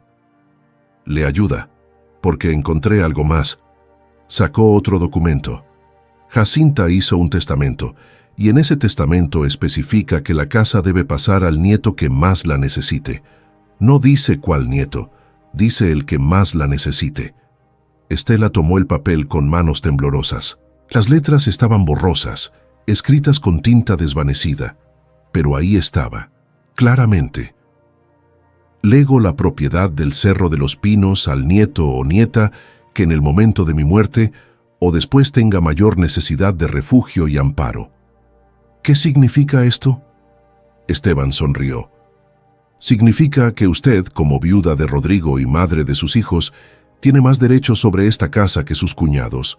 Ellos tienen tierras, tienen dinero. Usted no tenía nada. La casa es suya por testamento. Eso es legal. Completamente. Solo necesitamos registrarlo ante notario y actualizarlo en el registro público. Va a costar un poco, pero nada comparado con un juicio». Por primera vez en días, Estela sintió que podía respirar. ¿Cómo encontró todo esto? «Digamos que conozco a la secretaria del registro. Le gustan los tamales de mi hermana».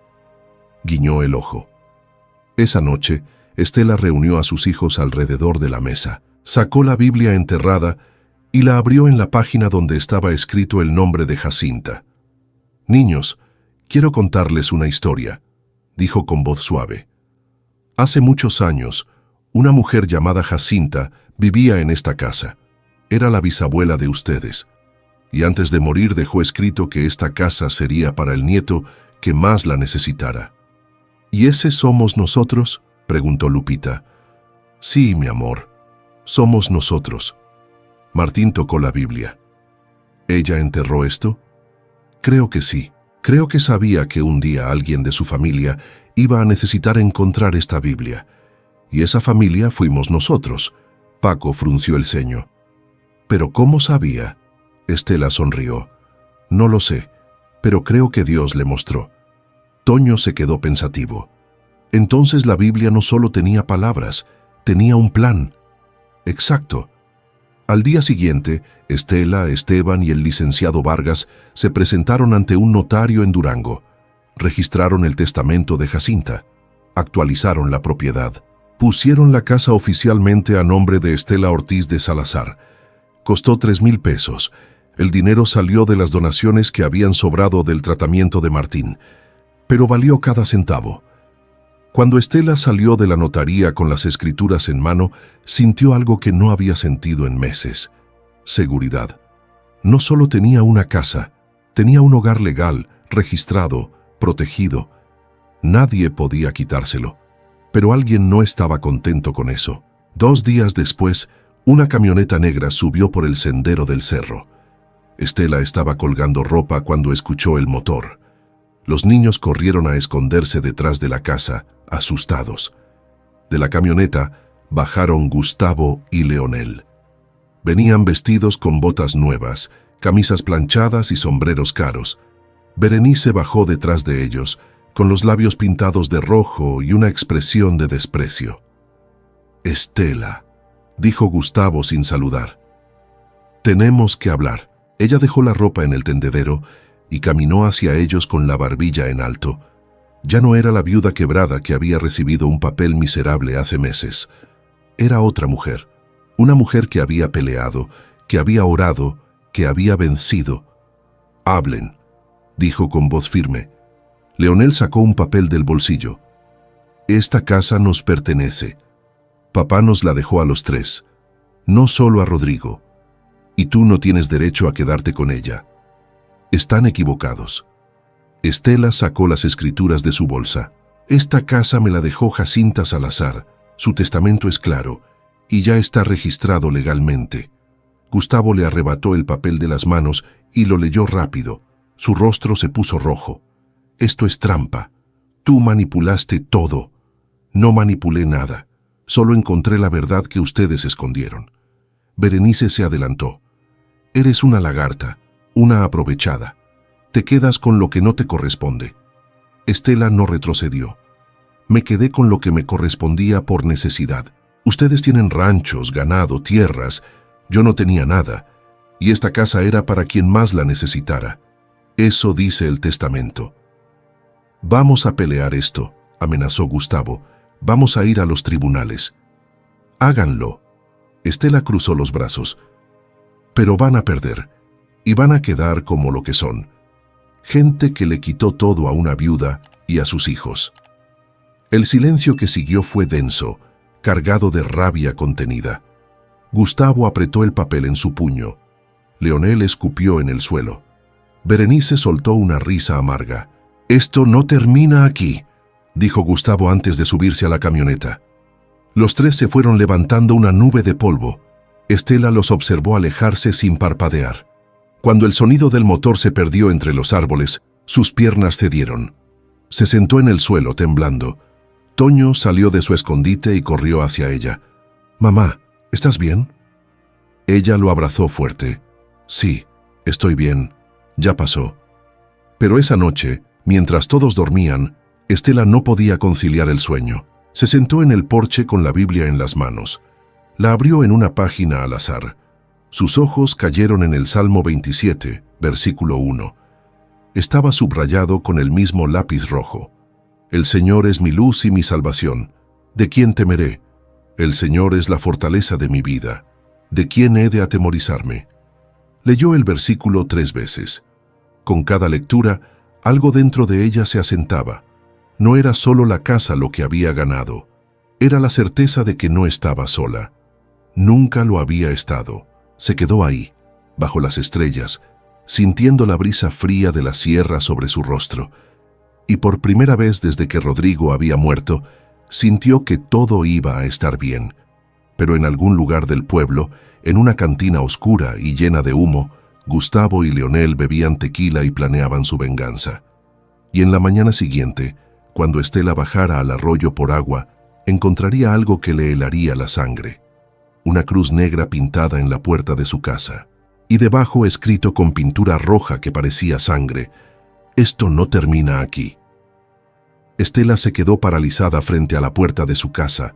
La cruz negra era tosca, pintada con brocha gruesa. La pintura roja que formaba las palabras «Esto no termina aquí» aún no se había secado del todo y escurría hacia abajo como lágrimas de sangre.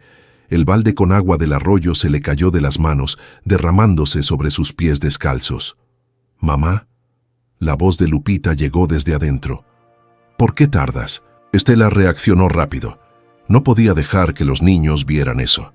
Se quitó el rebozo y lo colgó sobre la puerta, cubriendo la amenaza. Entró con una sonrisa forzada que no alcanzaba sus ojos. «Todo bien, mi amor.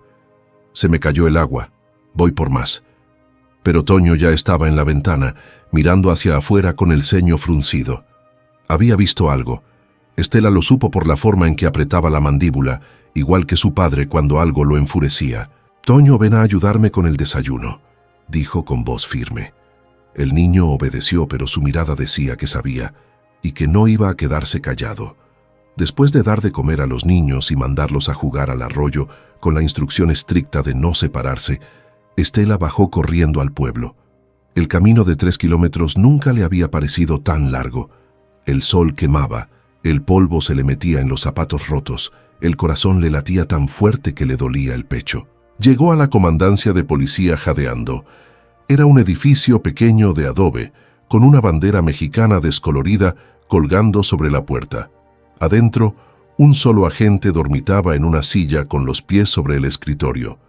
«Oficial», dijo Estela golpeando el escritorio, «necesito reportar una amenaza». El hombre abrió un ojo, bostezó y se desperezó como gato. «¿Qué tipo de amenaza?». «Pintaron una cruz negra en mi puerta, con palabras amenazantes». «¿Vio quién fue?». «No, pero sé quiénes fueron». El oficial se rascó la barriga. «Señora, si no tiene pruebas, no puedo hacer nada. ¿Tiene fotos? ¿Testigos?». «No, pero...». «Entonces lo siento. Venga cuando tenga algo concreto». Volvió a cerrar los ojos. Estela salió de ahí con la rabia quemándole la garganta. Caminó directo a la tienda de don Melesio. El viejo estaba acomodando latas en un estante. «Don Melesio, necesito usar su teléfono». «Claro, doña Estela. ¿Pasó algo?». «Sí, pero primero necesito hacer una llamada». Llamó a Fernando. Le contó todo. La nota anónima, la visita de los cuñados, las escrituras, la amenaza en la puerta. Él escuchó en silencio. Cuando ella terminó, su voz sonó firme y decidida. «Voy para allá y voy a traer gente. Esto se tiene que saber». «Fernando, no quiero más problemas». «Señora Estela, usted no causó los problemas. Los problemas llegaron a buscarla, pero esta vez no va a enfrentarlos sola». Colgó. Estela se quedó ahí parada, sosteniendo el teléfono, sintiendo algo parecido al alivio, pero también al miedo, porque sabía que las cosas estaban a punto de escalar. Y tenía razón. 2 horas después, la camioneta de Fernando subía por el sendero, seguida de otras 3 camionetas. De ellas bajaron periodistas, fotógrafos, activistas de derechos humanos y gente de organizaciones civiles de Durango. También venía Esteban con 5 de sus trabajadores, todos cargando herramientas. Fernando tomó fotos de la puerta pintada. Los periodistas grabaron videos. Los activistas tomaron declaraciones. Y Esteban, sin decir palabra, sacó una lata de pintura blanca y comenzó a cubrir la amenaza. «¿Qué hacen aquí todos?», preguntó Estela abrumada. Una mujer de unos 40 años, con el cabello corto y anteojos de marco grueso, se adelantó. «Me llamo Patricia Ochoa. Dirijo una asociación que defiende a familias vulnerables. Su historia llegó a nosotros, y no vamos a permitir que la intimiden. Pero mis cuñados... Sus cuñados no tienen idea de con quién se metieron». Patricia sacó una carpeta de su bolso. «Ya presentamos una denuncia formal por amenazas ante la Fiscalía de Durango. También solicitamos medidas de protección. Y si ellos se atreven a volver, van a enfrentar consecuencias legales». Estela no supo qué decir. Solo asintió mientras las lágrimas le nublaban la vista. Fernando publicó todo esa misma noche. Las fotos de la amenaza, los videos de la comunidad reunida, un artículo largo explicando cómo una viuda que había reconstruido su vida estaba siendo acosada por familiares codiciosos. La historia explotó en redes sociales. En 24 horas, medios nacionales la estaban cubriendo. Noticieros de televisión mandaron reporteros. Programas de radio dedicaron segmentos completos. Hashtags como «Pemu justicia para Estela» y «Déjenla en paz» se volvieron tendencia. Y la presión funcionó. 3 días después, Gustavo y Leonel recibieron una citación de la Fiscalía. Al día siguiente, el presidente municipal de Nombre de Dios dio una conferencia de prensa condenando públicamente los actos de intimidación contra familias vulnerables. Y al tercer día, un grupo de abogados voluntarios se ofreció a representar a Estela de forma gratuita. Pero lo que realmente cambió todo fue lo que pasó el domingo siguiente. Estela estaba en la casa con los niños cuando escuchó un ruido extraño. No era el viento, no era un animal, era el sonido de muchos motores acercándose. Salió al claro y lo que vio la dejó sin aliento.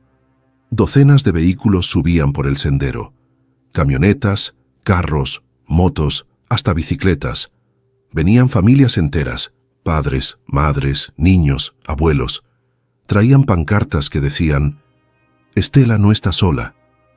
Las viudas también tienen derechos. Esta casa es de quien la necesita». Eran más de 100 personas, tal vez 200, todas subiendo por el cerro para rodear la casa de Estela, para formar un escudo humano, para decirle al mundo que no iban a permitir que la echaran. Don Melesio estaba ahí con su esposa, doña Rosario con sus hijos, el carpintero que había hecho la mesa, la maestra que donó los libros, la empresaria anónima que esta vez no era tan anónima, Fernando con su cámara, Patricia con su equipo legal, y Esteban, siempre Esteban, parado al frente con los brazos cruzados y una expresión que decía: «Inténtalo, atrévete». Estela salió de la casa con los niños aferrados a su falda. No podía hablar, no podía pensar, solo podía sentir. Una anciana se adelantó. Tenía el cabello blanco como la nieve y la cara surcada de arrugas profundas. Se llamaba Doña Remedios y era conocida en toda la sierra como una mujer sabia y respetada. «Hija», dijo con voz temblorosa pero firme, «todos estos años he visto mucha injusticia. He visto a los poderosos pisotear a los débiles. He visto a las viudas ser despojadas de lo poco que tienen. Pero hoy digo, basta». Levantó la voz. «Esta mujer y sus hijos tienen derecho a vivir en paz y todos nosotros vamos a asegurarnos de que así sea». La multitud estalló en aplausos. Los gritos de apoyo resonaron entre los pinos. Los niños vitoreaban. Y Estela, abrumada, cayó de rodillas sobre la tierra y lloró. Lloró por todo. Por el dolor, por la alegría, por la gratitud, por la justicia, por la bondad humana que había visto multiplicarse una y otra vez. Patricia se arrodilló junto a ella. «Levántate, Estela. Ya no tienes que estar de rodillas, ya ganaste». Y tenía razón. Una semana después, Gustavo y Leonel firmaron un documento ante notario renunciando a cualquier reclamación sobre la casa del Cerro de los Pinos. No lo hicieron por bondad. Lo hicieron porque la presión pública, la atención de los medios y la amenaza de cargos penales les dejaron sin opción. Berenice ni siquiera fue a firmar. Mandó un mensaje con el abogado: «Que se quede con su casita miserable». Cuando Estela recibió el documento final, lo leyó 3 veces para asegurarse de que era real. Luego lo guardó en el baúl junto a la Biblia enterrada y las Escrituras. 3 objetos, 3 pruebas de que Dios no la había abandonado. Esa noche reunió a sus hijos alrededor de la mesa. Sacó la Biblia y la abrió. «Niños, quiero que entiendan algo importante», dijo con voz firme. «Nosotros recibimos ayuda cuando más la necesitábamos. Gente que no conocíamos nos levantó del suelo, nos dio comida, casa, salud, dignidad, y ahora es nuestro turno de hacer lo mismo por otros». Toño frunció el ceño. «¿Cómo vamos a ayudar si apenas tenemos lo justo?». Estela sonrió. «No se ayuda solo con dinero, se ayuda con tiempo, con manos, con corazón». Hay muchas familias como la nuestra que están sufriendo, y nosotros sabemos lo que se siente, sabemos lo que necesitan. Lupita levantó la mano como en la escuela. ¿Vamos a ser como don Esteban? ¿Vamos a construir casas? Tal vez, o tal vez hagamos otra cosa, pero vamos a ayudar, porque así funciona el amor. No se guarda, se comparte. Los niños asintieron, aunque no entendían del todo, pero con el tiempo lo entenderían. Al mes siguiente, Estela consiguió empleo en una tienda de abarrotes en nombre de Dios. El sueldo no era mucho, pero alcanzaba para comida, ropa y algunas cosas extra.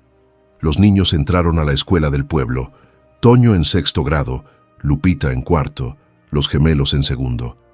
Por las tardes todos ayudaban en la casa. Barrían, cocinaban, lavaban, cuidaban el pequeño huerto que habían empezado. Estela usaba cada peso que le sobraba para ayudar a otras familias. Un saco de arroz para la vecina que acababa de enviudar. Un paquete de pañales para la joven madre soltera del pueblo. Ropa usada pero limpia para los niños de la familia que vivía junto al arroyo. Y comenzó a asistir a las reuniones de la Asociación de Patricia. Ahí aprendió sobre derechos, sobre leyes, sobre cómo defender a las personas vulnerables. Escuchó historias de otras viudas, de madres solteras, de ancianos abandonados, y cada historia la tocaba como si fuera la suya propia. «Tienes un don», le dijo Patricia una tarde después de una reunión. «Sabes escuchar, sabes entender el dolor y sabes dar esperanza porque tú misma la encontraste. No sé si sea un don, solo sé que no puedo quedarme callada cuando veo injusticia». Patricia sonrió. «Eso es exactamente lo que necesitamos. ¿Te gustaría trabajar con nosotros? Oficialmente». ¿Qué haría? Acompañar a familias, ayudarlas a llenar papeles, guiarlas cuando no saben a dónde ir, ser la voz de quien no tiene voz. Hizo una pausa. «No pagamos mucho, pero harías una diferencia real». Estela no lo dudó ni un segundo. «Acepto». Y así, poco a poco, la viuda que había llegado a una casita podrida con 4 niños hambrientos y sin esperanza, se convirtió en algo más.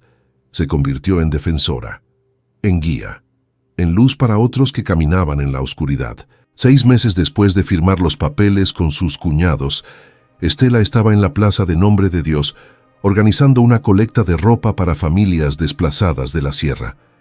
Había aprendido a usar una computadora. Había aprendido a llenar formularios legales. Había aprendido a hablar en público sin que le temblara la voz. Y un día, mientras clasificaba donaciones, una mujer joven se acercó tímidamente. Traía a 2 niños de la mano y los ojos enrojecidos de tanto llorar.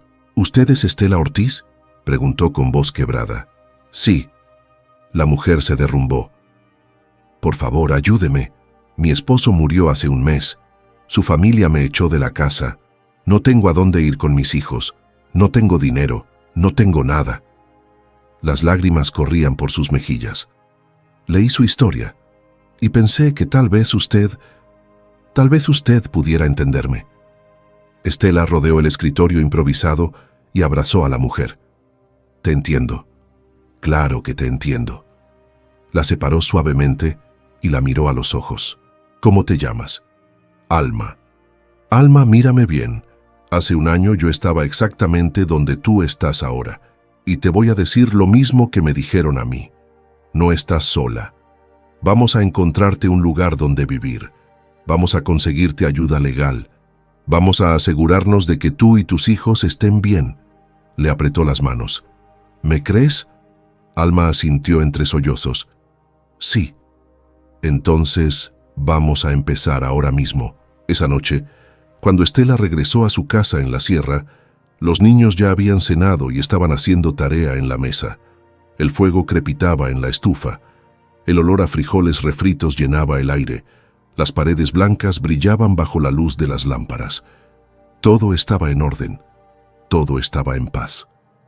Se sentó en el porche con la Biblia en las manos. La abrió y sus ojos cayeron en el Salmo 126, versículo 5. «Los que sembraron con lágrimas, con regocijo segarán». Sonrió. porque ahora entendía. Las lágrimas que había derramado en el lodo de esta casa no habían sido en vano, habían sido semillas, y ahora estaba cosechando. No cosechaba riquezas, cosechaba propósito, cosechaba esperanza, cosechaba la certeza de que su dolor no había sido desperdiciado, sino transformado en algo más grande. Cerró la Biblia y la sostuvo contra su pecho. «Gracias», susurró hacia el cielo estrellado, «por todo». Adentro, Toño llamó. «Mamá, ven a ayudarme con las matemáticas». Estela se puso de pie con una sonrisa, guardó la Biblia en su lugar y entró a su casa, su hogar. Pero afuera, en la oscuridad del bosque, alguien observaba la casa con unos binoculares. Alguien que no había aparecido en toda la historia. Alguien que conocía un secreto sobre Jacinta Salazar que cambiaría todo lo que Estela creía saber. Y al día siguiente, cuando esa persona tocara su puerta, la verdadera historia de la Biblia enterrada finalmente saldría a la luz. El golpe en la puerta llegó temprano, cuando el sol apenas comenzaba a pintar el cielo de naranja. Estela estaba preparando el desayuno, cortando papas para freír, cuando escuchó los 3 golpes secos y pausados. No sonaban amenazantes, sonaban respetuosos, casi tímidos. Abrió la puerta con cautela. Afuera estaba una mujer mayor, de unos 70 años, con el cabello completamente blanco recogido en un chongo apretado. Vestía un vestido negro sencillo y llevaba un rebozo de lana sobre los hombros. Sus ojos eran oscuros, penetrantes, del tipo de mirada que ha visto demasiada vida. En las manos sostenía una bolsa de tela vieja. «¿Señora Estela Ortiz?», preguntó con voz suave pero firme. «Sí. ¿Quién es usted?». La mujer respiró hondo como si se preparara para algo difícil. «Me llamo Socorro Ochoa. Soy la única hija de Jacinta Salazar». El aire abandonó los pulmones de Estela. «¿La hija de Jacinta?». «Sí, la mujer que enterró esa Biblia que usted encontró». Estela se aferró al marco de la puerta. «Entre, por favor, entre». Socorro entró despacio, observando cada rincón de la casa con ojos húmedos. Tocó las paredes blancas con reverencia, miró el techo nuevo, las ventanas, el piso de cemento. «Mi madre construyó esta casa con sus propias manos», susurró. «Era apenas un cuarto de adobe cuando ella llegó aquí. Viuda, sola, con un hijo pequeño, igual que usted». Estela sintió un escalofrío recorrerle la espalda. «¿Igual que yo?». «Siéntese, hija, tengo mucho que contarle». Se sentaron en la mesa de madera. Estela sirvió café caliente en 2 tazas despicadas. Socorro tomó un sorbo largo antes de hablar. «Mi madre se llamaba Jacinta Salazar de Ochoa. Enviudó en 1948 cuando tenía 25 años. Su esposo murió en un accidente en la mina. La familia de él la echó de las tierras, igual que a usted. Le dijeron que una viuda no tenía derecho a nada, que se fuera con su bastardo. Así le decían a mi hermano Eusebio». Estela escuchaba sin respirar. Era como escuchar su propia historia en boca de un fantasma. «Mi madre caminó desde Canatlán hasta aquí, cargando a su hijo de 2 años. No tenía nada, nada más que una Biblia que su propia madre le había regalado cuando se casó». Socorro sacó la bolsa de tela y la puso sobre la mesa. «Esta bolsa». Estela la tocó con dedos temblorosos. Era la misma bolsa que había envuelto la Biblia enterrada. «Mi madre construyó esta casa piedra por piedra», continuó Socorro. «Trabajaba en el día, juntando leña para vender. En la noche rezaba. Pasaron años así. De repente, la gente del pueblo comenzó a ayudarla. No sé por qué. Tal vez porque veían su fe. Tal vez porque admiraban su fortaleza. Le dieron trabajo. Le dieron comida. Le ayudaron a construir paredes más fuertes, un techo mejor. Como me pasó a mí.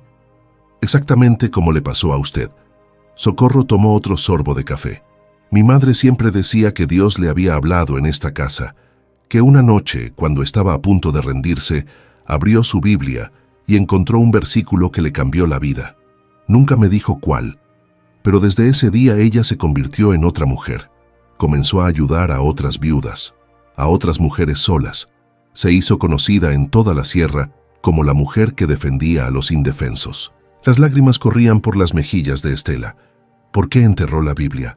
Socorro sonrió con tristeza.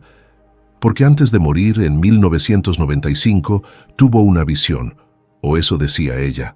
Soñó que otra viuda vendría a esta casa, una viuda con hijos pequeños, desesperada, sin esperanza, y que esa viuda encontraría la Biblia enterrada y su vida cambiaría igual que había cambiado la de mi madre. ¿Una visión? Ella lo creía, y la última semana de su vida, cuando ya estaba muy enferma, me hizo traerla aquí. Yo la cargué en mis brazos porque ya no podía caminar, y ella misma cavó el agujero en el piso con sus manos temblorosas. Envolvió su Biblia con cuidado, la enterró, y me dijo, «Alguien la va a necesitar. Dios me lo mostró, y cuando esa persona la encuentre, todo va a empezar otra vez». Estela se llevó las manos a la boca sollozando. «Yo la encontré. Usted la encontró». Socorro extendió la mano sobre la mesa y tomó la de Estela. «Y cumplió el propósito que mi madre vio. Usted no solo se salvó a sí misma, salvó a sus hijos, inspiró a miles de personas, se convirtió en defensora de familias vulnerables. Exactamente lo que mi madre hizo en su tiempo». «¿Por qué vino a decirme esto?». Socorro se puso de pie y caminó hacia la ventana. Miró el claro, los pinos, el arroyo a lo lejos. «Porque mi madre me hizo prometer algo. Me dijo, cuando la mujer de la visión aparezca, cuando encuentre la Biblia, ve y cuéntale la historia. Dile que no fue coincidencia. Dile que fue un plan de Dios que comenzó hace muchos años. Y dile que su trabajo apenas está empezando». «¿Mi trabajo apenas está empezando?». Socorro se volvió. Sus ojos brillaban con lágrimas. «Hija, usted tiene un don. Entiende el dolor porque lo vivió. Conoce la desesperación porque la sintió. Y sabe lo que es ser levantada cuando ya no te quedan fuerzas». Se acercó a Estela y le puso las manos sobre los hombros. «Hay miles de mujeres en esta sierra que necesitan lo que usted tiene. Necesitan esperanza. Necesitan alguien que las defienda. Necesitan una Jacinta. Y usted es esa Jacinta». Estela se puso de pie temblando. «No soy nadie especial. Mi madre tampoco creía serlo, pero lo era, y usted también». Socorro sacó un sobre de su bolso. «Antes de morir, mi madre dejó un pequeño ahorro, no mucho, 50,000 pesos que guardó durante años. Me dijo, cuando la mujer de la visión aparezca, dale esto, y dile que lo use para ayudar a otras como ella». Extendió el sobre. Estela lo tomó con manos temblorosas. «No puedo aceptar esto. No es para usted, es para las mujeres que va a ayudar, para la organización que va a crear, para el legado que va a construir». Estela abrió el sobre. Dentro había un cheque por 50,000 pesos y una nota escrita con letra temblorosa. «Para la mujer que encontró mi Biblia. Usa esto para cambiar vidas como yo lo hice, como tú lo harás. Con amor, Jacinta». Las piernas de Estela cedieron. Cayó de rodillas sobre el piso de cemento que antes había sido tierra, y lloró como no había llorado en meses. Lloró por Jacinta, una mujer que había muerto años antes de que ella llegara, pero que había dejado un camino trazado. Lloró por Socorro, que había cargado esa promesa durante décadas. Lloró por ella misma, por todo lo que había perdido y todo lo que había ganado. Y lloró por las mujeres que aún no conocía, pero que ya estaban esperándola. Socorro se arrodilló junto a ella. «No llores, hija. Alégrate, porque lo que mi madre sembró, tú lo vas a cosechar, y lo que tú siembres, otra mujer lo cosechará después. Así funciona el reino de Dios». Estela levantó la vista. «¿Qué tengo que hacer?». «Lo que ya estás haciendo, pero hazlo más grande. Formaliza tu trabajo, crea una organización, consigue fondos, contrata a abogados, ayuda a las viudas a reclamar sus tierras, ayuda a las madres solteras a conseguir empleo, ayuda a las familias desplazadas a encontrar hogar». Socorro sonrió.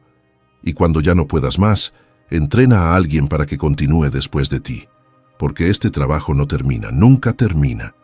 Estela asintió, limpiándose las lágrimas. «¿Cómo voy a llamarla? ¿A la organización?». Socorro miró alrededor.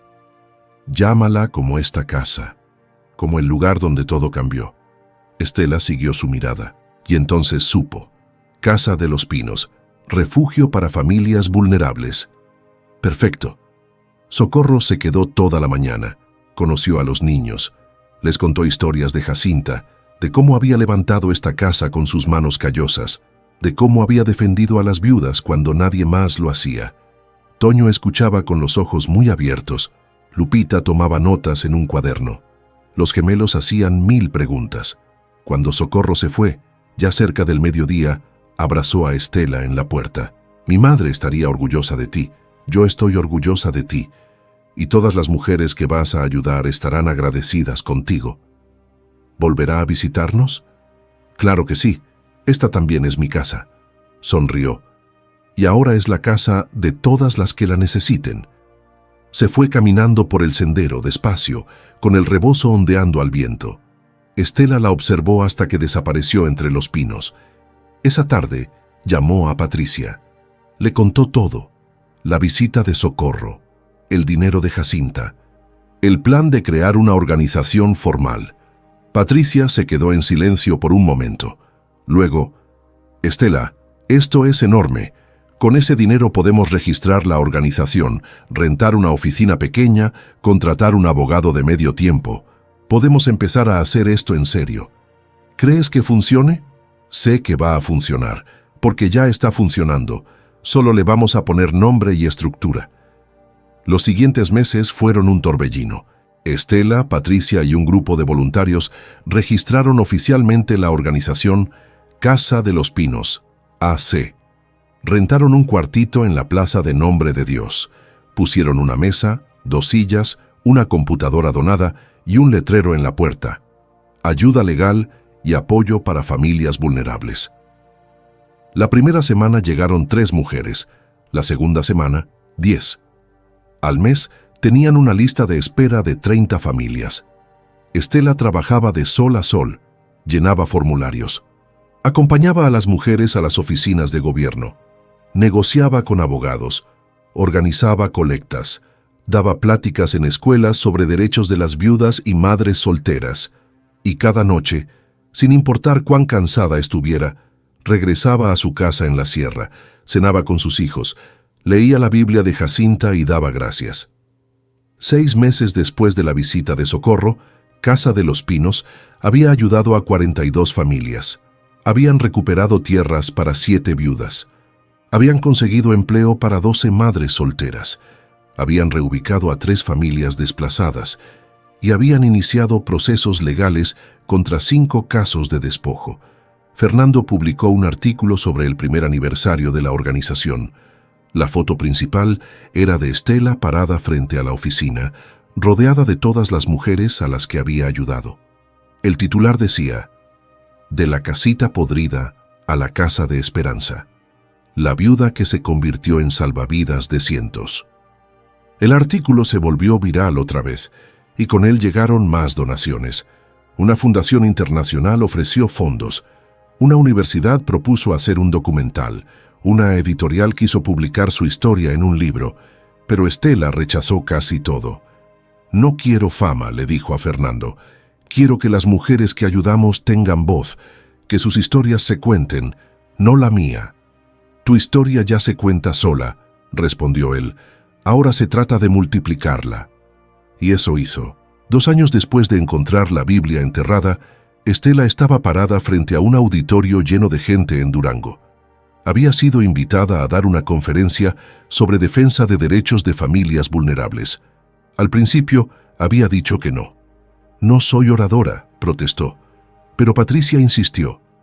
Necesitan escucharte. Necesitan ver que es posible.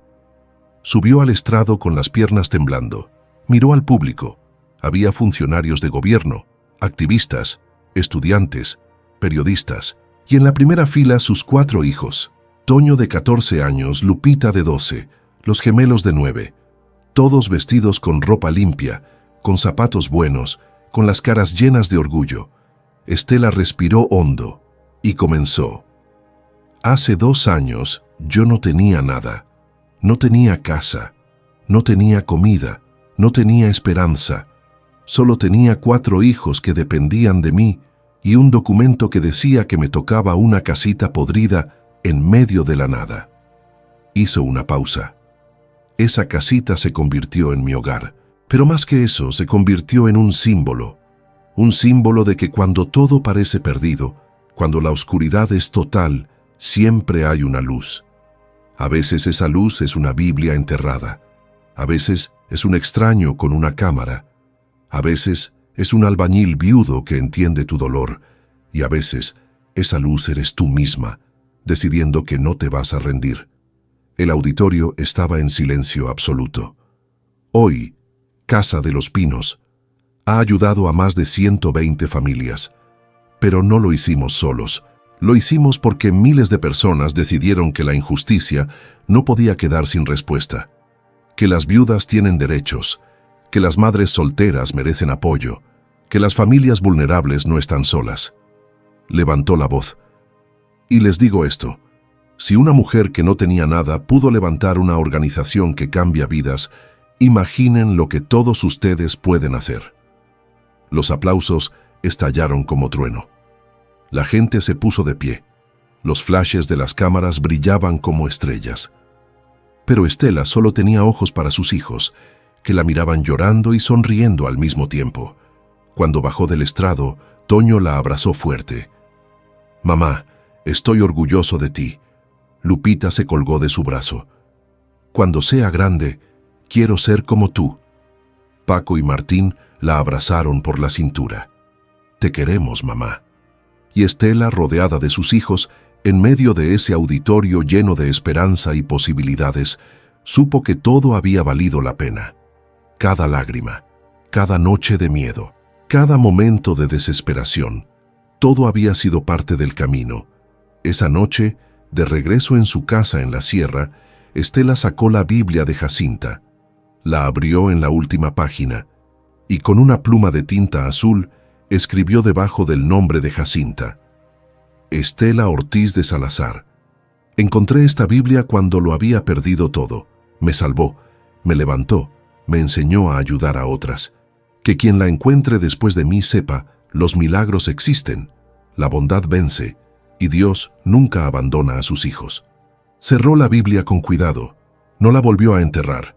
La dejó en un lugar visible de la casa, sobre una repisa junto a la foto de Rodrigo, como un faro que recordaba de dónde venían y hacia dónde iban.